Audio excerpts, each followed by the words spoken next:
मैं दिनेश की ओर आप सबका स्वागत है न्यूमरोलॉजिकल एनालिसिस के अंदर। प्रधानमंत्री मोदी जी ने 15 अगस्त को एक बहुत महत्वपूर्ण बात कही जो पहले कई बार कह चुके हैं कि भारत जो है टेरर और एक्सपेंशनिज्म के खिलाफ है। खासतौर से चाइना के ऊपर उनका अटैक रहता है कि एक्सपेंशनिज्म का मतलब अपनी बाउंड्री को छोड़ के दूसरे देशों की बाउंड्री को हड़प जाना, दूसरे देशों की ज़मीन को हड़प जाना, उसको कहते हैं एक्सपेंशनिज्म। लेकिन जब इनके नेताओं की बात होती, जैसे कि कल ही दिलीप घोष ने कलकत्ता में कहा, बीजेपी के प्रेसिडेंट, हमारा तो स्वप्न है अखंड भारत, और अखंड भारत कश्मीर से कन्याकुमारी है और गांधार यानी कि अफ़गानिस्तान से लेकर ब्रह्मदेश, वो म्यांमार से भी आगे जाके वो सब कुछ हमारा है। ये आरएसएस भी यही कहती है कि अखंड भारत हमारा ख्वाब है।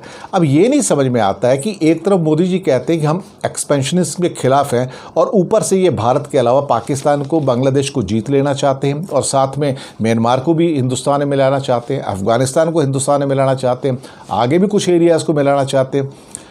तो फिर अगर ये एक्सपेंशनिज्म की थ्योरी नहीं है आरएसएस की और भारतीय जनता पार्टी की, अखंड भारत जो है, तो फिर वो क्या है? तो इसका मतलब जो मोदी जी कह रहे हैं वो गलत है, क्योंकि लगातार ये थ्योरी जो अखंड भारत की इस टाइम फ्लोट हो रही है, फैलाई जा रही है आरएसएस के द्वारा और बीजेपी के द्वारा, और मिस्टर मोदी इसके अगेंस्ट बोलते हैं। हो सकता है अंदर से वो सपोर्ट करते हो, लेकिन ऊपर से लाल किले की प्राचीर पर आकर कहते हैं कि we are fighting the expansionism and we condemn the expansionism, जो किसी के द्वारा भी हो।